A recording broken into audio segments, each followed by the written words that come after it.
नमस्ते दोस्तों, स्वागत है आप सभी का आज की क्लास में हम बायोलॉजी के इम्पोर्टेंट क्वेश्चंस जो हैं वो डिस्कस करने वाले हैं। ठीक है, ये सारे क्वेश्चंस रिपीटेड क्वेश्चंस हैं, प्रीवियस ईयर पेपर्स के क्वेश्चंस लिए गए हैं, जिनसे आपकी प्रिपरेशन जो है वो एंड मोमेंट पर अच्छी तरह से हो सके।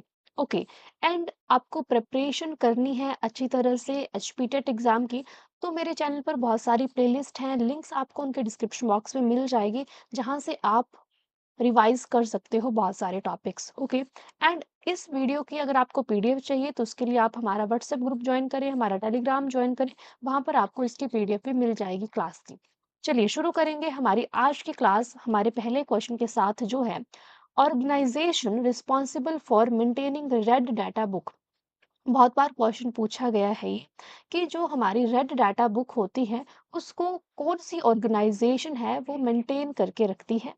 IUCN, WWF, sites, IBWN। ठीक है, तो इसको मेंटेन करके रखा जाता है IUCN के द्वारा। What is IUCN? International union for conservation of nature.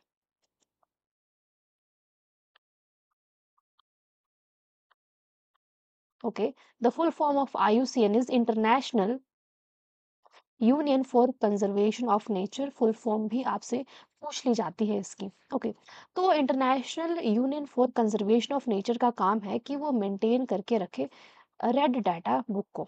अब ये रेड डाटा बुक है क्या? रेड डाटा बुक इस तरह का डॉक्यूमेंट है जिसमें रिकॉर्ड किया जाता है जो एंडेंजर्ड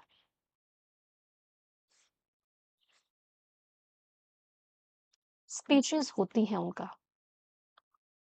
ठीक है, जो एंडेंजर्ड स्पीशीज होंगी, जो रेयर स्पीशीज होंगी, प्लांट्स की, एनिमल्स की, उन सब का रिकॉर्ड जो है वो रेड डाटा बुक में रखा जाता है, जो मेंटेन करता है हमारा IUCN। क्लियर होगी बात? अगला क्वेश्चन देखेंगे हम। Double fertilisation results in the production of. जब डबल फर्टिलाइजेशन होती है, प्रीवियस क्लासेस में हम ऑलरेडी बहुत बार डिस्कस कर चुके हैं ये वाला टॉपिक। जब डबल फर्टिलाइजेशन होती है, यानी कि आपके पास सिनगैमी और ट्रिपल फ्यूजन होगी। डबल फर्टिलाइजेशन क्या है? जब दो फर्टिलाइजेशंस होती हैं, syngamy plus triple fusion. Okay, previous classes आपने देखी हैं तो आपको पता है what is syngamy, what is triple fusion. जब डबल फर्टिलाइजेशन होती है तब बनता है ट्रिप्लोइड न्यूक्लियस, और उसको हम बोलते हैं एंडोस्पर्म। Endosperm, option C. ध्यान से पढ़ लो फिर से। In angiosperms double fertilisation involves, जब एक मेल गैमीट फ्यूज करता है एग के साथ, ठीक है, तब बनाता है डिप्लॉइड यानी कि सिनगैमी। और जब दूसरा मेल गैमीट जो है वो फ्यूज करता है दो पोलर न्यूक्लियाई के साथ और बनाता है ट्रिप्लोइड एंडोस्पर्म, किसको बोलते हैं? Triple fusion. ठीक है, यानी कि ये होगी हमारी डबल फर्टिलाइजेशन, जब दो फर्टिलाइजेशन यहाँ पर हो रही है। चलो, in 1984 Bhopal gas tragedy took place as methyl isocyanate. कौन सी गैस? मिथाइल आइसोसाइनेट बहुत बार पूछा जाता है। आपसे क्वेश्चन ये भी पूछा जाता है कि भोपाल गैस ट्रेजेडी में कौन सी गैस जो थी वो लीक हुई थी, तो इट इज मिथाइल आइसोसाइनेट। अब ये जो मिथाइल आइसोसाइनेट है ये रिएक्ट किसके साथ की थी? तो it was reacted with H2O। Option A सही हो जाता है यहाँ से हमारा।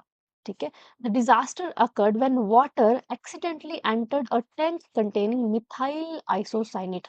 अब इससे क्या हुआ? एक्सोथर्मिक रिएक्शन हुआ, जिससे टेम्परेचर प्रेशर जो है वो इंक्रीज हुआ, और जो मिथाइल आइसोसाइनेट थी ये लीक होगी, और जिस वजह से बहुत ज्यादा नुकसान हुआ वहां पर। चलो, अब आपको कॉलम मैच करने हैं। ठीक है, पहले पढ़ लेते हैं क्या है। UV, biodegradable, DDT, phosphates, biomagnification, eutrophication, snow blindness, BOD। अब आपको कोई ऐसा टॉपिक पकड़ना है जो आपको आता हो। ठीक है, वैसे आप सॉल्व कर सकते हैं। अगर आपको सारे ही नहीं आते हैं मैच, तो आपको दो आने चाहिए, जिससे बहुत ज्यादा क्लैरिटी जो है वो हो जाती है। जैसे अगर मैं यहाँ पे बात करूँ यूवी, जो यूवी रेडिएशंस होती हैं उससे स्नो ब्लाइंडनेस हो सकती है।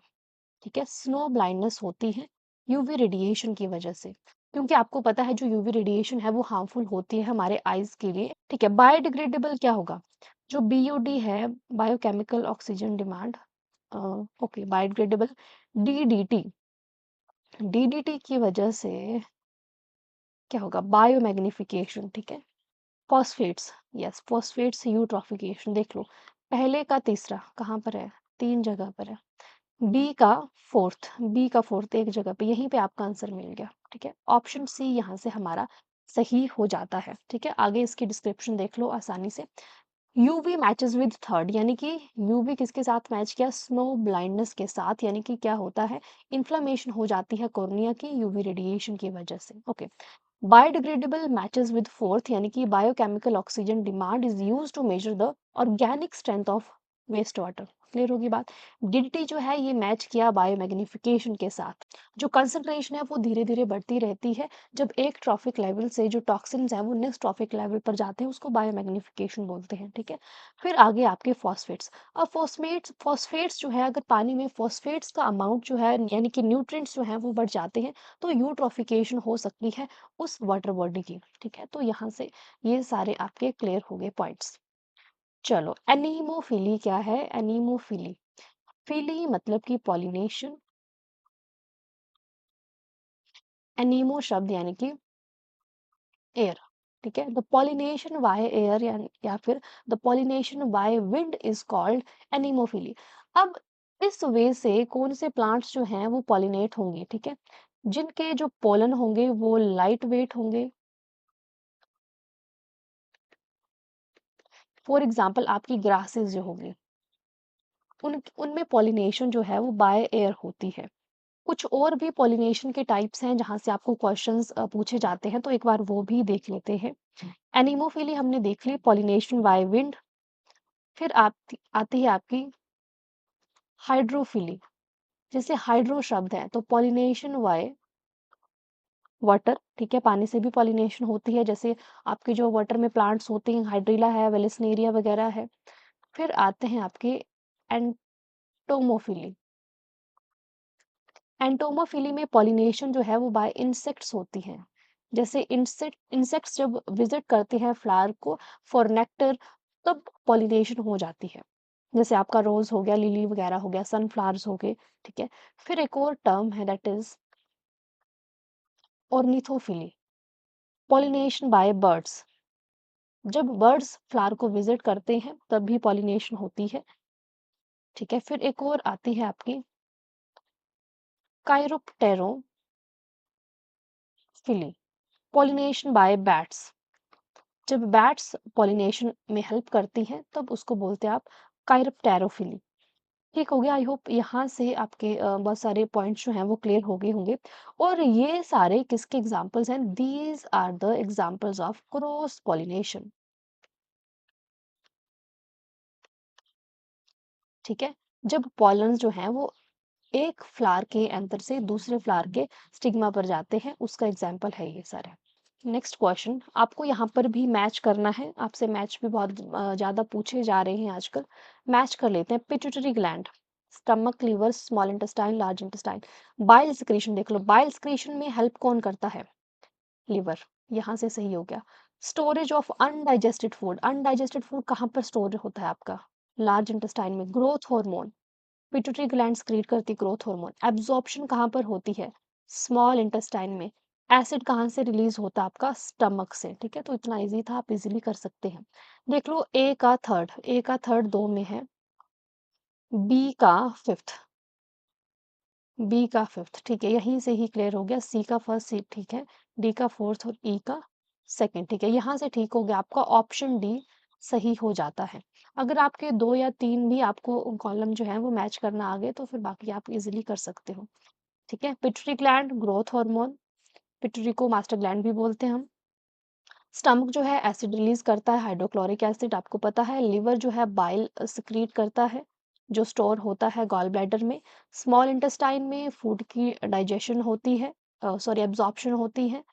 लार्ज इंटेस्टाइन में स्टोर रहता है जो अनडाइजेस्टेड फूड होता है वो। Which kingdom includes unicellular eukaryotic, यहाँ पर पूछे आपसे यूनिसेलुलर और यूकैरियोटिक, ये ध्यान रखना, दो चीजें हैं। यूनिसेलुलर तो आपके मोनर और प्रोटिस्टा में आते हैं, जबकि जो यूकैरियोटिक है, यूनिसेलुलर यूकैरियोटिक, जो मोनेरा है उसमें तो प्रोकैरियोटिक यूनिसेलुलर आते हैं, जबकि प्रोटिस्टा में आते हैं आपके यूनिसेलुलर यूकैरियोटिक, ठीक है? तो यहाँ से ये सही हो जाता। अगर आपसे पूछा जाता यूनिसेलुलर प्रोकैरियोटिक, तब आप मोनेरा लिखते, ठीक है? जबकि प्रोटिस्टा जो है वहाँ पर यूकैरियोट्स होते हैं जो कि यूनिसेलुलर होते हैं, तो ऑप्शन ए यहाँ से आपका सही हो जाता है, ठीक है? जैसे आपके अमीबा है, पैरामीशियम है, ये सब इसमें आते हैं। Which of the following disease is not caused by bacteria?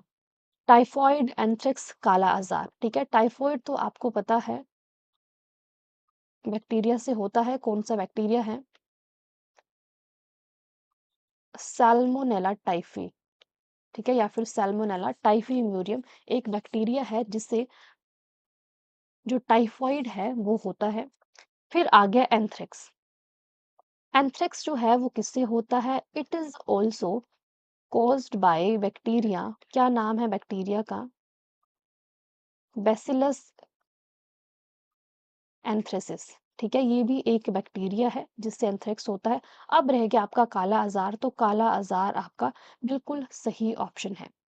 काला आजार जो है वो होता है एक प्रोटोजोआ से, दैट इज लेशमेनिया, ठीक है? लेशमेनिया जो है वो कोज करता है काला आजार, और फिर डिजीज को बोल देते हैं आप लेशमेनियासिस भी। तो ऑप्शन सी यहाँ से हमारा जो है वो सही हो जाता है। चलिए, ठीक है, देख लो, कालाजार जिसको लेशमेनियासिस बोलते हैं प्रोटोजोआ से होता है जिसका नाम है लेशमेनिया, जैसे लेशमेनिया डोनोवनी है। Who discovered recombinant DNA technology? Recombinant DNA technology किसने डिस्कवर की थी? Hargovind Khurana, Watson, कुहन, Boyer, Sutton, Boveri. Okay, कुहन और बॉयर ने जो रिकॉम्बिनेंट डीएनए टेक्नोलॉजी जो थी उसको डिस्कवर की थी। उन्होंने दो ऑर्गेनिज्म्स के डीएनए जो थे उनको कंबाइन किया था, ठीक है? इन which year? 1973। Xerophytic plant in which the stem is modified into flat green succulent structure. Xerophytic plants ऐसे plants जो अडेप्ट होते हैं ऐसे इन्वायरमेंट में रहने के लिए जहां पर बहुत ही कम पानी अवेलेबल होता है, ठीक है? उनको हम बोलते हैं जीरोफाइट्स। जैसे कौन से? जैसे आपके कैक्टस हैं, पाइनएप्पल वगैरह हैं, ओपनशिया है, एलोवेरा है, ये सारे क्या हैं? These are the xerophytic plant जो खुद में वाटर स्टोर करके रखते हैं, क्योंकि उनको एनवायरनमेंट में उतनी वाटर जो है वो अवेलेबल नहीं होता है, ठीक है? अब आपको वो प्लांट बताना है जिसकी स्टेम जो है वो मॉडिफाई हुई है फ्लैट ग्रीन सक्कुलेंट स्ट्रक्चर में, ठीक है? तो इट इज ओपनशिया, ठीक है? कुछ इस तरह का स्ट्रक्चर होता है ओपनशिया का। इस तरह के जो स्टेम है वो मॉडिफाई हो जाती है, यहाँ पे छोटे छोटे क्या होते हैं, जो लीव्स हैं वो मॉडिफाई हो जाते हैं किन में? स्पाइन्स में, ठीक है? ताकि वाटर को वो स्टोर कर सके। और जो स्टेम होती है वो फ्लैशी होती है जिसमें भी पानी जो है वो स्टोर करके रखा जाता है। ओके, तो ऑप्शन सी यहाँ से हमारा सही हो जाता है, ऑप्शन सी। ओके, एंड ये जो फ्लैशी स्ट्रक्चर है इसको आप फिल्लोक्लैड बोलते हैं। क्या बोलते हैं इसको? Phylloclade. Next one, environment protection act कब पास किया गया? 1986 में पास किया गया, ऑप्शन ए यहाँ से आपका सही हो जाता है। Environment protection act was enacted in 1986। World biodiversity day कब सेलिब्रेट किया जाता है? विश्व जैव विविधता दिवस 22 मई को सेलिब्रेट किया जाता है world biodiversity day, to increase understanding and awareness of biodiversity issues. Option C. Metabolic pathway of which of the following organism is blocked by use of antibiotics? किस ऑर्गेनिज्म का मेटाबॉलिक पाथवे जो है उसको block किया जाता है जब antibiotics का यूज किया जाता है, ठीक है? It is bacteria. Antibiotics specially target the metabolic pathways or cell structures of what? Of bacteria. Option C. Which among the following is a gaseous plant hormone? Plant hormone से आपको बहुत बार क्वेश्चन पूछे जाते हैं, तो गैशियस प्लांट हार्मोन कौन सा है? It is ethylene, option A. Ethylene is a gaseous plant hormone, और इसका यूज क्यों किया जाता है? फ्रूट की राइपनिंग के लिए, ठीक है? ताकि जल्दी जो है वो फ्रूट पक जाए। What are the male and female chromosomes in birds? Male और फीमेल क्रोमोसोम्स बताने हैं आपको, किसमें? बर्ड्स में। ओके, ये तो ह्यूमन के हैं, X X X O X W X Z Z Z G Z O Z Z. Okay, birds में होते हैं ये Z W Z Z. Z W represent करता है फीमेल को, जेड जेड रिप्रेजेंट करता है मेल को। ठीक है, ये ध्यान रख लेना, क्योंकि ह्यूमन में अपोजिट है, ह्यूमन में एक्स एक्स जो है वो रिप्रेजेंट करता है फीमेल को और एक्स वाई मेल को। तो बर्ड्स में ये सिनेरियो रहता है, Z W female, Z Z chromosome male. Capital T small T small T small T, ये किस तरह का क्रॉस है? It is a kind of test cross. किस तरह का cross? It is a kind of test cross. और test cross में क्या होता है? टेस्ट क्रॉस में हम अननोन जीनोटाइप का क्रॉस करते हैं विद होमोजाइगस रिसेसिव इंडिविजुअल, ताकि जो फर्स्ट पेरेंट है उसका जीनोटाइप हम डिटरमाइन कर सकें। ठीक है, it is a kind of test cross. TCA cycle is named after, TCA cycle को हम क्या बोलते हैं? टीसीए साइकिल को हम क्रेब्स साइकिल भी बोलते हैं, इसलिए इसका नाम जो है वो हैंस क्रेब के नाम पर रखा गया, क्रेब्स साइकिल। ओके, टीसीए की full form tricarboxylic acid cycle, जिसको क्रेब्स साइकिल भी बोलते हैं, German born British biochemist Hans Adolf Kreb के नाम पर रखा गया, जिन्होंने ये साइकिल दिया था 1937 में। प्रोटीन डाइजेशन जो है वो कहाँ से शुरू होती है? Buccal cavity, no oesophagus, no stomach, pharynx. Okay, stomach से जो प्रोटीन डाइजेशन है वो शुरू हो जाती है, जबकि कार्बोहाइड्रेट डाइजेशन जो है वो माउथ से ही शुरू हो जाती है। ठीक है, प्रोटीन डाइजेशन कहाँ से शुरू हो रही है? हमारे स्टमक से शुरू हो रही है, जबकि कार्बोहाइड्रेट डाइजेशन जो है वो बकल कैविटी से ही शुरू हो जाती है। स्टमक में एंजाइम होता है पेप्सिन, जो प्रोटीन को तोड़ने का काम करता है छोटे छोटे पेप्टाइड्स में। ओके, इनमें से कौन सी विटामिन जो है वो ह्यूमन लिवर में मैन्युफैक्चर होती है? ह्यूमन लिवर में बनती है vitamin A, it is manufactured in human liver, option A. The human liver synthesises vitamin A from beta carotene, जो येलो और रेड कैरोटीनॉइड पिगमेंट्स होते हैं जो हमें फूड रिसोर्सेज से मिलते हैं, वहां से जो लिवर है वो सिंथेसाइज करता है विटामिन ए को। विटामिन डी जो है वो सिंथेसाइज होती है इन स्किन। कब सिंथेसाइज होगी? जब सनलाइट की एक्सपोजर होगा स्किन पर, तब विटामिन डी जो है वो सिंथेसाइज होगी। विटामिन सी जो है वो ह्यूमन बींग्स में सिंथेसाइज नहीं होती है, वो आपको बाहर से ही लेनी पड़ेगी, डाइट से ही। ठीक है, तो ये सही हो जाता है आपका ऑप्शन ए, जो आपसे पूछा गया है कि विटामिन ए कहाँ पर सिंथेसाइज होती है। ओके, ऑन मैच्योरिंग ओवरी किसमें चेंज होती है? ये मोस्ट रिपीटेड क्वेश्चन है, बहुत बार पूछा गया है। जब मैच्योरेशन होती है तो जो फ्लावर में ओवरी होती है वो किसमें चेंज होती है? ओवरी चेंज होती है आपकी फ्रूट में, जबकि जो ओव्यूल्स हैं वो चेंज होते हैं सीड में। ठीक है, तो ovary is changes into fruit, option D.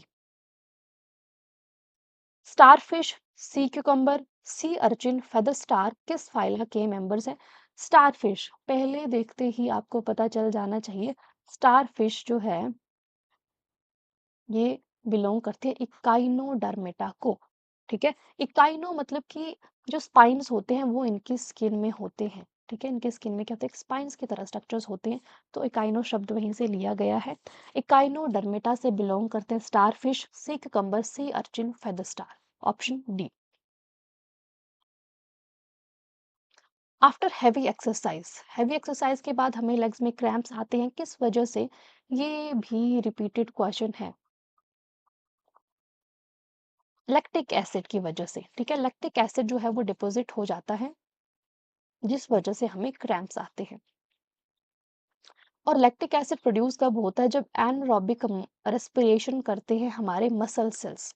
Person having genotype I A I B would show the blood groups A B, किस तरह का फेनोमेनन है ये? Pleiotropy, codominance, segregation, incomplete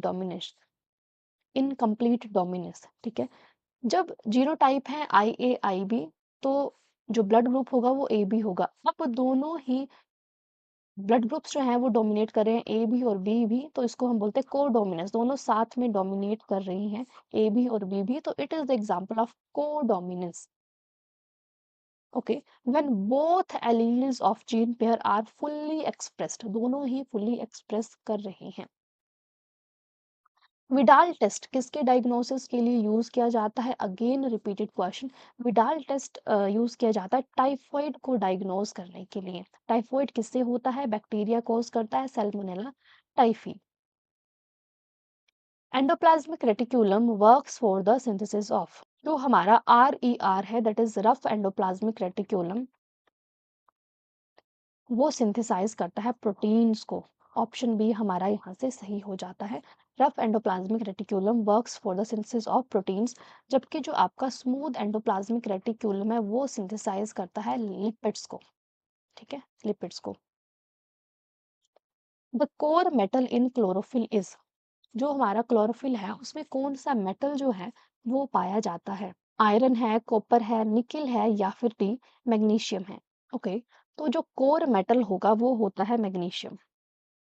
magnesium जो है वो सेंटर में पाया जाता है। फॉर्मूला लिख लेते हैं क्योंकि फॉर्मूला भी पूछा जाता है आपसे। क्लोरोफिल ए का फॉर्मूला पहले ऐसे लिख लेना, ठीक है, कौन mg। क्लोरोफिल ए लिख रही हूँ मैं, C55H72O5N4 mg। Chlorophyll B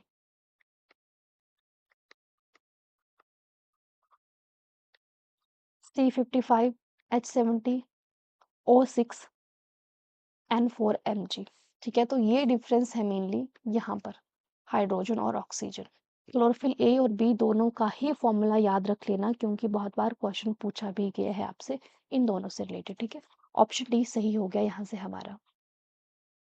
which of the following organelle does not have cell membrane, इनमें से कौन सा है जिसमें सेल मेम्ब्रेन नहीं होती है?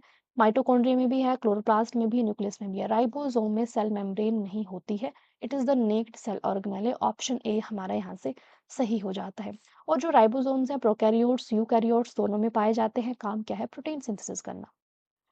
Process by which tadpole larva changes into adult, जो टैडपोल है वो एडल्ट में चेंज हो रहा है। ठीक है, रोग की बात कर रहे हैं, तो इस प्रोसेस को हम क्या बोल रहे हैं? फर्टिलाइजेशन? नो। मेटामॉर्फोसिस? यस।